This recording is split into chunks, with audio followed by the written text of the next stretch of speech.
नमस्कार दोस्तों, स्वागत है आपका लर्निफाई के यूट्यूब चैनल में। यह है अपनी 11th क्लास की बिजनेस स्टडीज़ की सीरीज़, जिसमें आज हम देखने वाले हैं फॉर्म्स ऑफ बिजनेस ऑर्गेनाइजेशन के बारे में। देखिए, दरअसल हम चैप्टर 1 जो है वो ऑलरेडी डिस्कस कर चुके हैं, ठीक है। और अब हम देखेंगे उसमें, जैसे कि हमने कॉमर्स ट्रेड इनके बीच में क्या डिफरेंस होता है, ये सब चीज़ें देखी थी। अब इस लेक्चर में हम फॉर्म्स ऑफ बिजनेस ऑर्गेनाइजेशन के बारे में जानेंगे, जिसमें mainly sole proprietorship, joint Hindu family business, partnership, cooperative society, joint stock company. इस लेक्चर में हम सिर्फ और सिर्फ सोल प्रोप्राइटरशिप के बारे में ही जानकारी हासिल करेंगे कि सोल प्रोप्राइटरशिप जो है वो क्या होती है। इसके बारे में ही हम जानकारी हासिल करने वाले हैं, ठीक है। तो सोल प्रोप्राइटरशिप क्या होता है, देखिए यहाँ पर आपको इस चित्र में क्या दिख रहा है, एक ही आदमी है, सारे काम यही कर रहा है।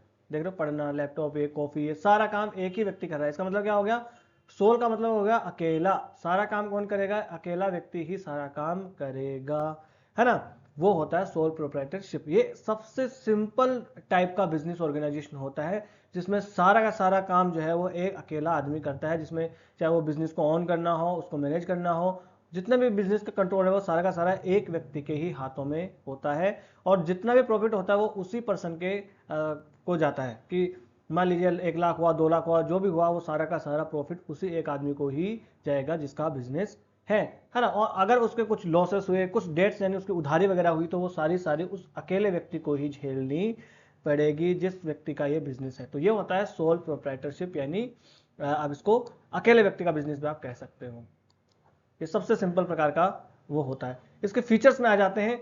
फीचर्स में फॉर्मेशन एंड क्लोजर। तो फॉर्मेशन और क्लोजर होती है इसकी बहुत ही इजी। कोई कॉम्प्लेक्स लीगल प्रोसीजर इसके रिक्वायर्ड नहीं होते हैं, क्योंकि कोई पार्टनर भी नहीं होते और कंपनी भी नहीं है, तो बहुत सारी लीगल फॉर्मेलिटीज वगैरह इसमें नहीं होती है। जिसको और शुरू करना है वो शुरू कर लो, जिसको खत्म करना हो जो चाहो तब खत्म कर दो। जैसे कि मान लीजिए पान की दुकान शुरू करनी है आपको, परचूनी की दुकान जो है वो जनरल स्टोर है वो शुरू करना है, तो ये आप कर सकते हो, है ना। ये सोल प्रोप्राइटरशिप का ही एग्जांपल है ये, ठीक है।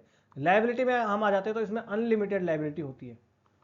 क्या अनलिमिटेड लाइबिलिटी, अनलिमिटेड लाइबिलिटी का मतलब क्या हुआ कि अगर मान लीजिए इसको बिजनेस के ऊपर कोई उधार हो जाता है, और वो उधार जो है वो जो मालिक है, वो बिजनेस का मालिक बिजनेस के पैसों से नहीं चुका पाता है, तो फिर उसके खुद की संपत्तियां जो है वो भी जाएगी। मान लीजिए उसकी कार है, मान लीजिए उसका घर है। जैसे आपने स्वर्ग मूवी देखी होगी, तो स्वर्ग मूवी में क्या है कि वो जो डेट है, उधारी वाले हैं, वो उनकी कार भी ले जाते हैं, स्वर्ग जो उनका बंगला होता है वो भी नीलाम कर दिया जाता है। ये होता है अनलिमिटेड लाइबिलिटी, है ना। लिमिटेड लाइबिलिटी में क्या होगा कि बिजनेस जो है उसको ही बेच के जो पैसा मिल जाएगा ज़्यादा से ज़्यादा वही लिया जा सकता है। मान लीजिए कि वो कंगाल हो जाए पूरा और उसका दिवालिया निकल जाए, है ना, पर फिर उसको पर्सनल चाहे वो कितना ही अमीर हो उससे कोई मतलब नहीं होता, क्योंकि बिजनेस की प्रॉपर्टी ली जा सकती है। मगर अनलिमिटेड जो लाइबिलिटी होती है उसमें उसकी पर्सनल प्रॉपर्टीज जो है उसको भी लिया जा सकता है। जैसे उसके घर होगी, उसका कार, ये भी उसके बिजनेस डेट को चुकाने के लिए इस्तेमाल किया जा सकते हैं। फिर कंट्रोल आ जाते हैं।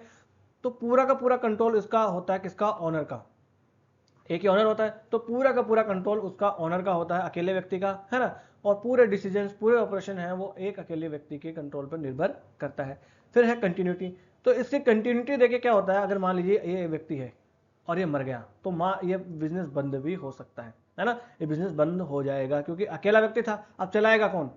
अब आप कहोगे सर इसका बेटा पोता तो होगा ही, तो वो चला देगा। हाँ, तो वो उस प्रकार का बिजनेस, अलग प्रकार का बिजनेस होता है, वो ज्वाइंट हिंदू फैमिली बिजनेस होता है। ये सोल प्रोप्राइटरशिप है, मतलब एक अकेला व्यक्ति इसको चला रहा है, वो मर गया तो बिजनेस कैपेसिटी, या माफ कीजिएगा, बिजनेस जो है वो खत्म हो जाएगी। बिजनेस जो गतिविधियां हैं वो उसकी समाप्त हो जाती है। ये इसकी आप कहोगे फीचर्स है। फिर कहोगे इसकी मेरिट्स क्या क्या है, यानी इसके अच्छी चीजें इसके क्या है, कि क्या गुण है इसके, क्या अच्छी चीजें हैं। तो अच्छी चीजों में एक आ जाता है क्विक डिसीजन मेकिंग। जो डिसीजन होते हैं वो बड़े ही क्विक तरीके से इसमें लिया जा सकते हैं, क्योंकि अकेला व्यक्ति है तो जो भी डिसीजन लेना है उसको ही लेना है। ऐसा थोड़ी है कि भाई बोर्ड ऑफ डायरेक्टर्स को पूछेंगे, फिर और जो पार्टनर्स हैं उनको पूछेंगे, फिर एक कमेटी बैठेगी, पूरा का पूरा डिसीजन उस मीटिंग में लिया जाएगा। ऐसा नहीं है ना। अकेला व्यक्ति है, उसको लगा कि भाई बिजनेस को और बढ़ाना चाहिए, बिजनेस को कम करना चाहिए और ये वाला सामान लाना चाहिए, तो वो डिसीजन ले सकता है। तो बहुत ही क्विक डिसीजन मेकिंग इसमें होती है। फिर कॉन्फिडेंशियलिटी होती है, क्योंकि अकेला व्यक्ति है, अकेला व्यक्ति तो उसकी कॉन्फिडेंशियलिटी बना के रख सकता है, गोपनीयता बना के रख सकता है, छुपा के रख सकता है ना चीज़ों को, है ना। और अगर मान लीजिए पार्टनर्स वगैरह है, तो फिर वो तो बात जो है वो थोड़ी सी लीक होने के चांसेस बढ़ जाते हैं, क्योंकि और सारे पार्टनर्स को भी बताना पड़ता है ऐसा। फिर डायरेक्ट इंसेंटिव्स इसमें होता है। एक व्यक्ति पूरी जी जान लगा देगा इस काम को करने के लिए, क्योंकि जो भी प्रॉफिट होगा किसका होगा, उसी व्यक्ति का होगा, क्योंकि ऑनर तो वही है। तो प्रॉफिट करने पर ज़्यादा से ज़्यादा ध्यान देगा, तो इंसेंटिव्स जो होते हैं वो इसमें डायरेक्ट होते हैं और बहुत भयंकर इंसेंटिव इसमें होता है। फिर ईज ऑफ फॉर्मेशन।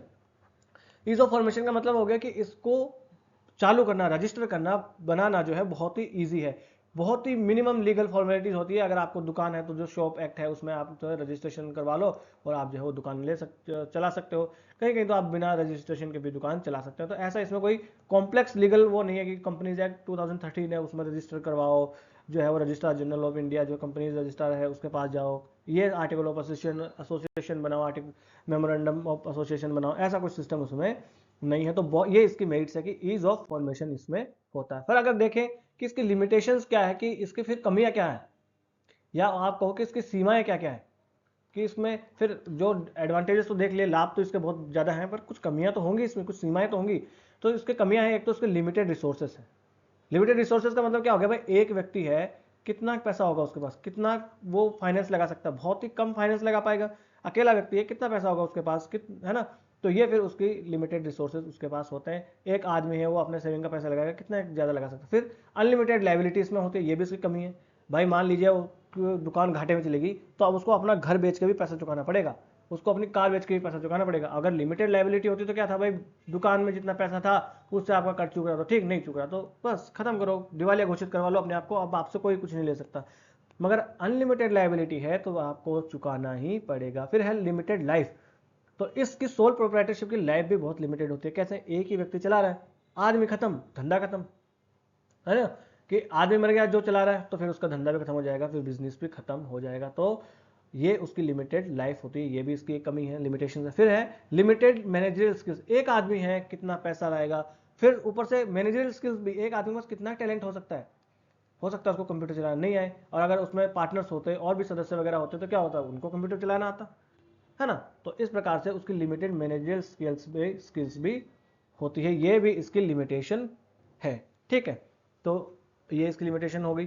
फिर आगे आ जाते हैं। हाँ, तो ये हमने देख लिया बहुत ही संक्षेप में, बहुत ही कंसाइज तरीके से, कि किस प्रकार से अपना जो सोल प्रोप्राइटरशिप है वो काम करती है। और इस लेक्चर की अगर आपको पीडीएफ चाहिए तो आप जाइए लर्निफाई अनलॉकिंग नॉलेज के नाम से टेलीग्राम पे अपना चैनल है, वहाँ पर मैं इस पूरे चैप्टर की ही बढ़िया से अच्छे से फोटो वगैरह डाल के, ताकि आपको फोटो देख के ही समझ में आ जाए, पिक देख के ही, ऐसा अच्छे से आपको मैं शॉर्ट नोट्स के तरीके का वहाँ पर बना के डाल दूंगा, तो आप वहाँ पर जाके ले सकते हो, है ना। और आपका कोई दोस्त, भाई, बंधु, मित्र, सका हो तो आप अवश्य चैनल को रिकमेंड करें। आपको कोई सलाह लेनी हो या कोई सलाह देनी हो तो आप हमें अवश्य कमेंट बॉक्स में लिखें, और बड़े ही लोकतांत्रिक ढंग से हम अपने छोटे से परिवार को आगे बढ़ाएंगे।